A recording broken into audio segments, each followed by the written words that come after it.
ค่ายทหารอันนี้ค่ายทหารฝรั่งค่ายทหารเก่าฝรั่ง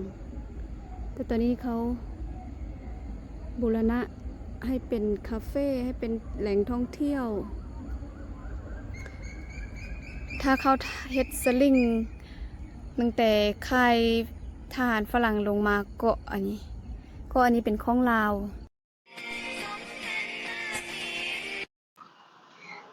กราบทักทายสบายดีและสวัสดีพ่อแม่พี่น้องบู๊สู่สุขคนวันนี้มาพบกับครูอรดาเช่นเก่าเช่นเคยเนาะทุกคนตอนนี้ครูอมายืนอยู่ที่วัดหัวเวียงอำเภอเชียงของแล้วก็ด้านหน้านี่คือจุดชมวิวระหว่างไทยลาวเนาะเดี๋ยวครูจะพาทุกคนไปเบิ่งวิวอยู่ริมแม่น้ำโขงหรือว่าแคมแม่น้ำคองอยู่ฝั่งเชียงของเนาะตอนนี้ครูอมาอยู่ฝั่งเชียงของทุกคนฝากทุกคนกดติดตามกดกระดิ่งแจ้งเตือนทั้งหมดเพื่อเป็นกำลังใจให้ครูในการเฮ็ดคลิปด้วยเนาะฝากเบิ่งโฆษณาให้จบเนาะเบิ่งอยู่ไสจังหวัดใดอย่าลืมคอมเมนต์บอกครูเด้เนาะอยู่บ้านใดอากาศเป็นแนวใดเด้เนาะตอนนี้รถเสียงรถวุ่นวายอยู่เนาะเดี๋ยวครูจะไปริมแม่น้ำโขงเนาะหรือว่าแคมคองเพราะว่าคลิปที่แล้วนะครูได้ถ่ายแล้วเนาะวัดอยู่ในวัดอำเภอเวียงเชียงของเนาะอำเภอเชียงของถ้าว่าผู้ใดยังบ่ทันได้เบิ่งได้ชมก็เข้าไปเบิ่งย้อนหลังใดเนาะเดี๋ยวเราสิไปเบิ่งจุดชมวิวอยู่แคมแม่น้ำคองอยู่ทางฝั่งเชียงของเนาะเพราะว่าพอมาอยู่เชียงของแล้วเข้าไปนำกันเลยเนาะทุกคนไปเลยนี่ครูออมมุนกล้องเป็นกล้องเนาะไปทางนี้จะไปทางครัวมิตรภาพแรงที่สี่เชียงของห้วยทรายหรือว่าห้วยทรายเชียงของเนาะแรงสะพานแรงที่สี่นี่ครูออกมาจากวัดวัดหัวเวียงเชียงของอำเภอเชียงรายอำเภอว่าซั่นอำเภอเชียงของจังหวัดเชียงรายว่ายังกับพิษทุกคนหิวรู้สึกว่าหิวข้าวถ่ายคลิปร้านขอข้ามทางนี่เดี๋ยวจะซูมให้เบิ่งป้ายกันจุดชมวิวถนนเรียบน้ำโขงนี่เมื่อกี้วัดนี้เนาะโฟถ่ายเมื่อกี้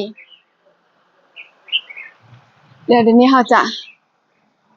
ลงไปนี่ไปเบิ่งพูดเห็นฝั่งลาวทุกคนฝั่งลาวฝั่งไทยมานั่งชิวชมวิวสองฝั่งโขงอันนี้คือโครงการก่อสร้างของเทศบาลตำบลเวียงอำเภอเชียงของจังหวัดเชียงราย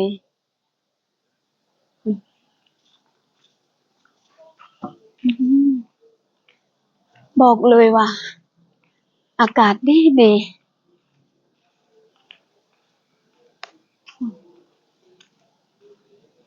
วัดจอมเข้าพุ่นอย่าซูมให้เบิ่งก่อนวัดจอมเข้า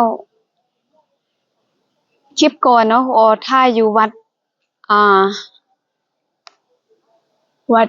หัวเวียงแล้วเห็นฝั่งลาวเห็นวัดจอมเข้าอยู่ฝั่งลาวปูนอยู่อันนี้อยู่บ้านห้วยทรายเนื้อลงมาพี่เป็นห้วยทรายใต้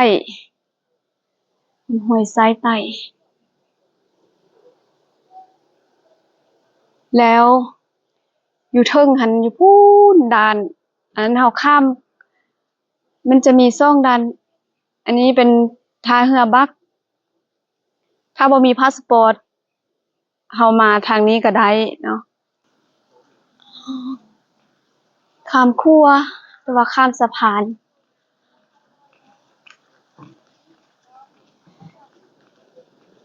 เรารักเชียงของสวยมากเลยเดี๋ยวใช้เบิ่ง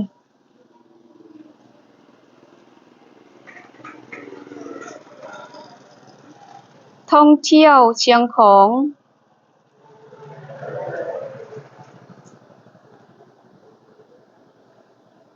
อันนี้อ่านแหล่งท่องเที่ยวอยู่เชียงของเนาะจะอ่านถูกบ่ 1. สะพานมิตรภาพไทยลาวแห่งที่ 4 วัด2. วัดจำปา 3. วัดสวนสาธารณะหนองบัวหลวงถูกบ่เนาะปลาบึกสีทอง วัดหัวเวียงวัดหัวเวียงที่ถ่ายคลิปแล้วมีสวนสาธารณะปลาบึกอ่านบ่สีสวนส้มห้วยเม่งสวนส้มมีสวนส้มห้วยเม่งวัดเทพนิมิตรสุดเขตแดนสยามต้องไปแล้วต้องไปเบิ่งแล้วต้องไปเที่ยว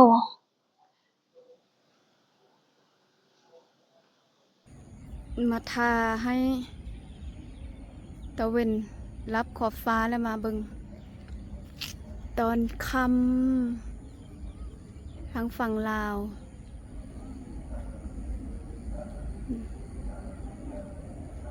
อันนี้อยู่บ้านห้วยสายเหนือร้านอาหารไมลาวตัวนี้ร้านอาหารไมลาวท่าเรือบักเก่าแต่ตอนนี้เขาหยุดเขาย้ายไปอยู่ทางเทิงพุ่นอยู่เหนือสุดบ้านห้วยสายเหนืออันนี้ตลาดมืดค่ายทหารอันนี้ค่ายทหารฝรั่งค่ายทหารเก่าฝรั่งแต่ตอนนี้เขาบูรณะให้เป็นคาเฟ่ให้เป็นแหล่งท่องเที่ยวถ้าเขาเฮ็ดสลิงตั้งแต่ค่ายทหารฝรั่งลงมาก็อันนี้เป็นของลาวเกาะโดนฝั่งลาวเอิ้นว่าโดน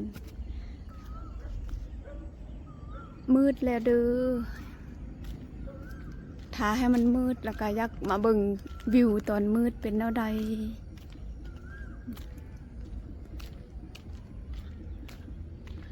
งาม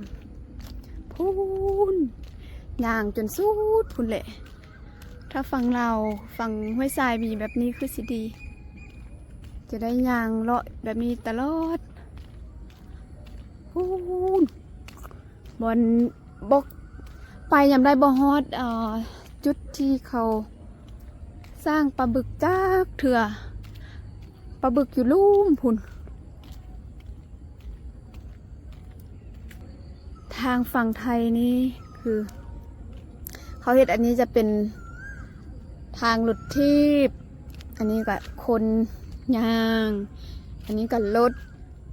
ใหญ่ทางรถใหญ่ไปได้อันนี้รถใหญ่ไปบ่ได้เด้อมีแต่รถทิพย์ก็นี่ก็คนย่างชมวิวริมโขงมีหานค่ายเครื่อง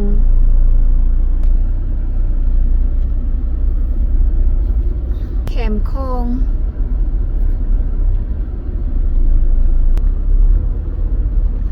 นี่แคมคองมาฮอตอยู่ใต้ตอนนั้นเขาเปิดงานอยู่เชียงคองโคมาเขาเปิดงานค่ายเครื่องอยู่แถวนี้แหละเดี๋ยวครัวจะพาทุกคนไปเบิ่งอยู่บอนพูน อำเภอเชียงของอำเภอเสียงคองฝั่งลาวเอิ้นว่าอำเภอเสียงคองเสียงคอง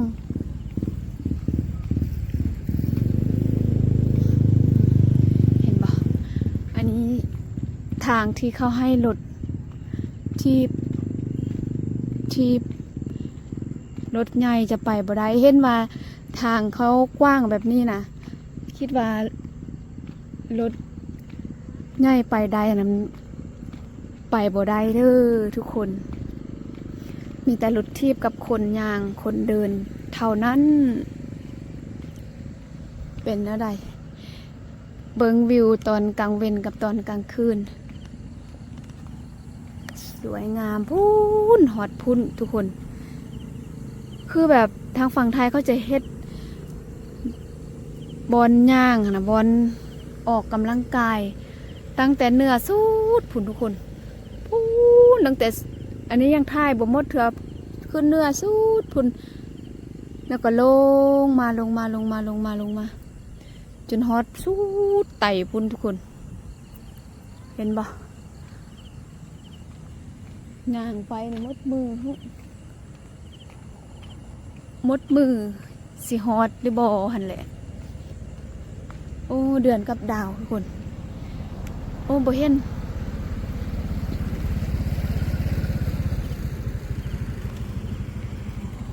มันคล้ายรถทีบกับรถจักรไปเนาะคิดว่าเอาแต่รถมันจะรถทีบไป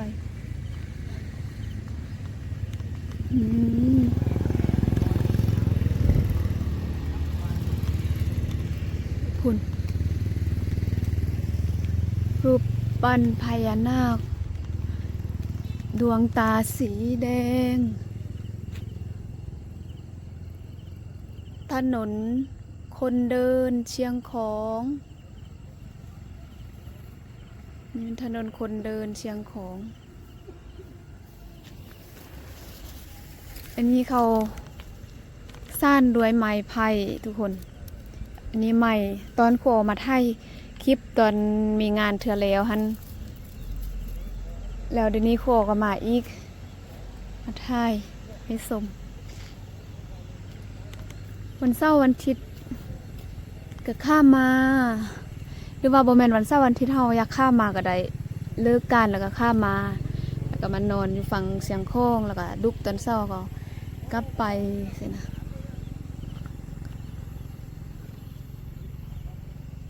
แต่ต้องให้ทันเข้าการได้ถ้าบ่ทันเข้าการก็บอกมาส่วนหลายจะไปวันเสาร์อาทิตย์นี่แหละจึงจะมีเวลาไปชมวิวแบบนี้สวยงามย่างเลาะชิวๆ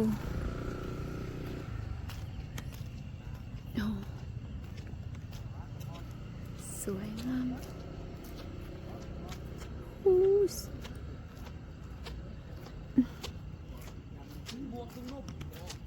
ปลาบึกไปบ่ฮอดปลาบึกบอนปลาบึกอยู่จากเถื่อฝั่งลาวพญานาคสีแดงสีเขียว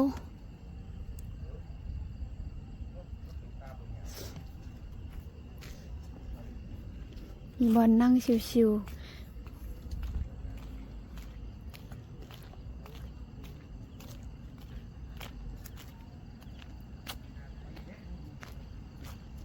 แสงสีทั้งฝั่งสีไฟสะท้อนแม่น้ำคลองก็เห็นกันได้ลง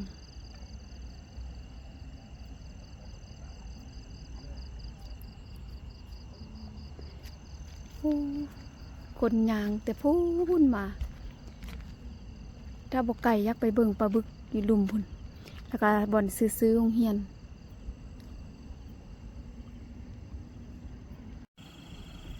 นี่ดอกไม้มืดแล้วทุกคนรู้สึกว่าหิวข้าวมักกดไลค์กดแชร์คอมเมนต์บอกก็ได้เด้อเคยมาเที่ยวเชียงของบ่นี่เนาะทุกคนพาทุกคนมา เบิ่งบรรยากาศตอนเว้นแล้วก็ตอนกลางคืนแล้วตอนค่ำแบบนี้เนาะเป็นแนวใดมักบ่นี่น่ะบอกเลยว่าอากาศดีดีฝรั่งคนต่างประเทศญี่ปุ่นเกาหลีญี่ปุ่นจีนฝรั่งหยังมาหมดเนาะถ้าเขามาแล้วเขาจะมาอยู่โรงแรมอ่าตามแคมป์คองทุกคนถ้ามาอำเภอเชียงของบ่ต้องย้านว่าสิบ่มีบ่อนโรงแรมพักหรูๆให้อยู่เนาะมีหมดมีทุกอย่างเลย คือโรงแรมบ้านพักอีหยังมีหมดเนาะแล้วก็วิวนะอยู่โรงแรมแบบนี้ทุกคน แล้วก็ขึ้นเมืองถึงมีเป็นแต่โรงแรมเป็นแต่บ้านพักเกสต์เฮาส์อีหยังต่างๆเนาะแล้วก็มีร้านอาหารแล้วก็ชมวิวระหว่างสองฝั่งโขงลาวไทย แล้วก็อากาศก็ดีดีบอกเลยว่ามานี่ติดใจแน่นอน มาฝั่งไทยฮอดเสียงข้องแล้วก็อย่าลืมข้ามไปเที่ยวฝั่งลาวเนาะนี่ฝั่งลาวก็จะอยู่ทางพูนทุกคนแล้วก็ไปเที่ยวเนาะหาครูออเด้นะครูอออยู่ฝั่งพุนทุกคนเนาะทุกคนฝากทุกคนกดติดตามเป็นกำลังใจให้ครูออเด้เนาะแล้วก็สนับสนุนช่องของครูออโดยการบอกข้ามโฆษณากดไลค์กดแชร์คอมเมนต์เนาะเบิ่งอยู่ไสจังหวัดใดอากาศเป็นแนวใดเนาะสำหรับคลิปนี้เนาะก็จะจบไว้เท่านี้ก่อนพบกันคลิปหน้าว่าครูจะไปเที่ยวไสนั่นติดตามไปคลิปหน้าเนาะสำหรับคลิปนี้ขอต้องกล่าวคำว่าสบายดีบ๊ายบาย